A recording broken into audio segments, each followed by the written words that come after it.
Hello everyone, আমি সায়নী। আপনাদের সবাইকে স্বাগতম বং ট্রাভেলার সায়নীতে। অনেকদিন অপেক্ষার পর অবশেষে শুরু হলো আমাদের পুরী সফর। 7ই জুলাই কলকাতা থেকে রওনা দিয়ে আমরা বেরিয়ে পড়লাম পুরী ভ্রমণের উদ্দেশ্যে। এবারে আমরা জার্নি করলাম হাওড়া পুরী বন্দে ভারত এক্সপ্রেস। আমাদের যাত্রা শুরু হয়েছিল হাওড়া স্টেশন থেকে। সকাল 6টা 10 নাগাদ আমাদের ট্রেন ছেড়ে দিয়েছিল এবং আমাদের গন্তব্যে পৌঁছানোর কথা ছিল 1:30 নাগাদ। বাট ট্রেন কিছুটা লেট করায় আমাদের ট্রেন ওখানে পৌঁছেছিল 2:30 নাগাদ। আমাদের যদিও খাবার ইনক্লুড ছিল আমাদের এবারে টিকিটের সাথেই। তো আমরা হোটেলে পৌঁছানোর পর কিছুক্ষণ রেস্ট নেওয়ার পর আমরা বেরিয়ে যাই সমুদ্রের ধারে। সন্ধ্যাবেলার সমুদ্রের দৃশ্য এক মনোমুগ্ধকর দৃশ্য, যেটা ভাষায় এক্সপ্লেন করা সত্যিই কঠিন। সমুদ্রের পাড়ে গিয়ে আমরা ওখানকার লোকাল শিল্পীদের হাতে বানানো বালি দিয়ে বিভিন্ন আর্কিটেকচার দেখলাম। সমুদ্রের পাড়ে বসে একটা ফিল করলাম যে সত্যি মানে সমুদ্রের যে একটা আলাদা অনুভূতি, মানে সেটা সমুদ্রের গর্জন, সেটা মানে বলে প্রকাশ করা যায় না। সেখানকার সমুদ্রে সন্ধ্যার পরে মানুষের উপচে পড়া ভিড়, লোকাল ফুড, সবকিছুই এক্সপ্লোর করলাম আমরা। চলে এলাম পরের দিন সকালে। পরের দিন সকালে আমরা গেলাম সমুদ্রের পাড়ে সূর্যোদয় দেখতে। তো সেই যে একটা অনুভূতি, সত্যি মানে সামনে সমুদ্র আর সূর্যোদয়, প্রথম সকাল, মানে সত্যি মনটা একটা ভালো হয়ে গেল, মানে আলাদা রকমের একটা ফিল, যেটা মানে সত্যি আপনারা পুরী না গেলে সেই জিনিসটা এক্সপ্লেন করতে পারবেন না।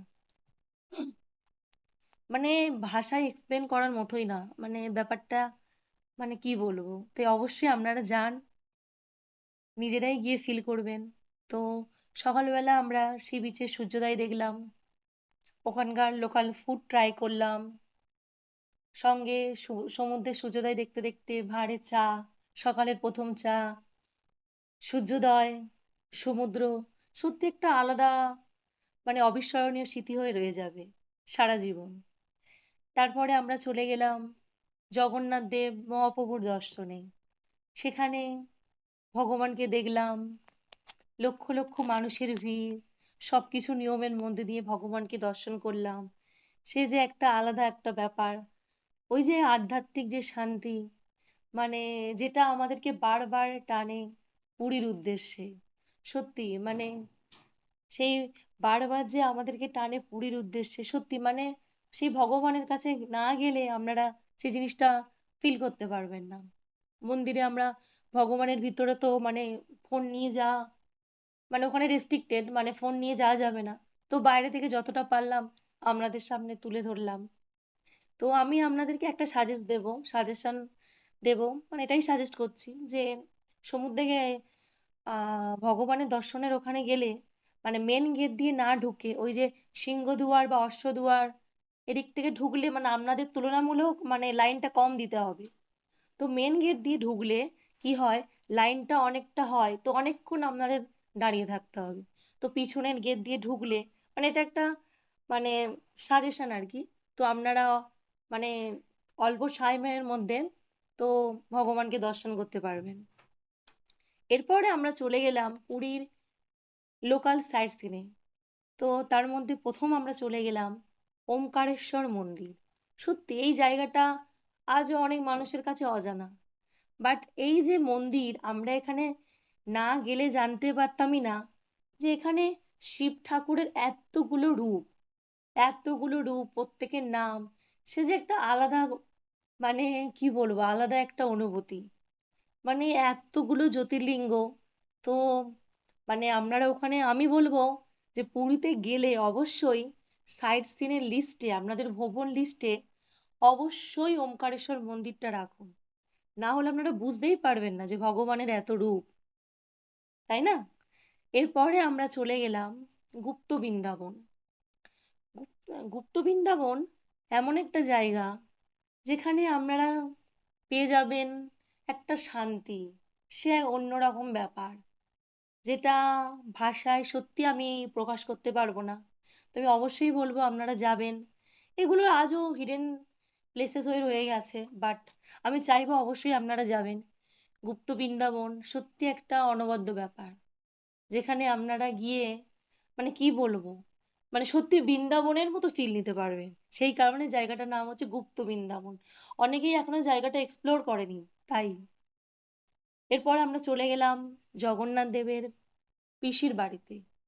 পিসির বাড়ি সত্যি মানে আপনারা যদি সন্ধ্যাবেলা যান, জিনিসটা এত ভালো লাগে। চারিদিকে জল, মানে পুরো পুকুরের মাঝখানে ফ্লোটিং টেম্পেল, তার মধ্যে ভগবান রয়েছেন, মানে জগন্নাথ দেব, বলরাম, সুভদ্রা, আরো অনেক ঠাকুর। তো আপনারা সত্যি না গেলে বুঝতে পারবেন না ওখানকার যে ব্যাপারটা, মানে সত্যি মানে মনোমুগ্ধকর, মানে এতটাই সুন্দর। বিশেষ করে আপনারা যদি সন্ধ্যাবেলা যান, চারিদিকে পুকুর, পুকুরের মাঝখানে, জলের মাঝখানে যে একটা পবিত্র একটা সরোবর, তার মাঝখানে যে ওই মন্দিরটা, সত্যি মনটা একদম ছুঁয়ে যায়। তো সেদিনের আমাদের লাস্ট গন্তব্য ছিল পুরী মোহনা। এই জায়গাটা সত্যি আজও অফবিট, কারণ আমি নিজে এতবার পুরী গেছি, আমি কখনো এখানে যাইনি। এতবার গেছি আমি এই জায়গাটায়, যেখানে সমুদ্রের সাথে নদীর মিশেছে। তো এখানে গিয়ে আপনারা অবশ্যই ট্রাই করবেন সূর্যোদয় অথবা সূর্যাস্ত দেখা। সে যে এক অনুভূতি, মানে সত্যি ভাষায় এক্সপ্লেন করা যায় না। নিজেরা যাবেন, গিয়ে ফিল করবেন। এরপরে আমরা চলে এলাম সমুদ্রের ধারে, যেখানে এলে মানে এই জিনিসটা যদি আপনারা না দেখেন, পুরো ট্রিপটাই মানে অসম্পূর্ণ রয়ে গেল। যেটা হচ্ছে সন্ধ্যা আরতি, ভগবানের সন্ধ্যা আরতি।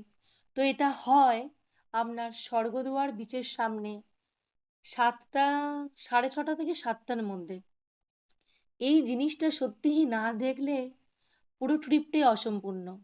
মানে আমি নিজেও অনেকবার গেছি, বাট নিজেও মিস করে গেছি ওই যে এক্সাক্ট টাইম, প্রপার টাইমিংটা। বাট এবারে গিয়ে আমি বুঝে গেছি যে টাইমিংটা কি। সে একটা আলাদা ব্যাপার। লক্ষ লক্ষ মানুষ দাঁড়িয়ে আছে শুধু সমুদ্র আরতি দেখার জন্য। কখন আসবে, কখন এসে সমুদ্র আরতিটা হবে, মানে সে যে একটা আলাদা অনুভূতি। মানে সত্যি মানে এই জিনিসটা আপনারা যদি না দেখেন, এই যে সমুদ্র আরতির যে ব্যাপারটা, আপনারা সত্যি মানে ফিল করতে পারবেন না। মানে এই জিনিসটা যদি মিস করে যান, তাহলে কি বলবো, পুরী ট্রিপটাই অসম্পূর্ণ থেকে যাবে। সন্ধ্যা আরতিটা অবশ্যই অবশ্যই অবশ্যই আপনারা দেখার চেষ্টা করুন। তো সন্ধ্যা আরতি দেখতে হবে। এরপরে সন্ধ্যায় সেখানে হাজার হাজার মানুষের ভিড়, সাথে কেনাকাটা, লোকাল ফুড, এগুলো তো চলতেই থাকে। অবশ্যই আপনারা চেষ্টা করবেন সন্ধ্যা আরতিটা দেখার, যেটা আমি নিজেই সাজেস্ট করছি। ওই যে অনুভূতিটা, মানে সত্যি ওটা বাদ গেল মানে পুরো ট্রিপটা থেকে কিছুটা, মানে পুরো মূল অংশটাই অসম্পূর্ণ রয়ে গেল। মানে অবশ্যই আপনারা ট্রাই করবেন। এই ছিল আমাদের পুরী সফরের প্রথম পর্ব, কিন্তু এখানেই শেষ না। পরের পর্বে আমরা ঘুরতে যাব কোনারক সূর্য মন্দির, চন্দ্রভাগা বিচ, ধৌলি শান্তিস্তূপ, উদয়গিরি খণ্ডগিরি মতো অসাধারণ জায়গায়। তাই যদি ভিডিওটি ভালো লেগে থাকে, অবশ্যই লাইক করুন, কমেন্ট করে আপনার জানান আপনার পছন্দের জায়গা কোনটি, আপনার মতামত। আর বং ট্রাভেলার সায়নীকে সাবস্ক্রাইব করতে ভুলবেন না। দেখা হবে পরের পর্বে। সবাই ভালো থাকবেন। ধন্যবাদ।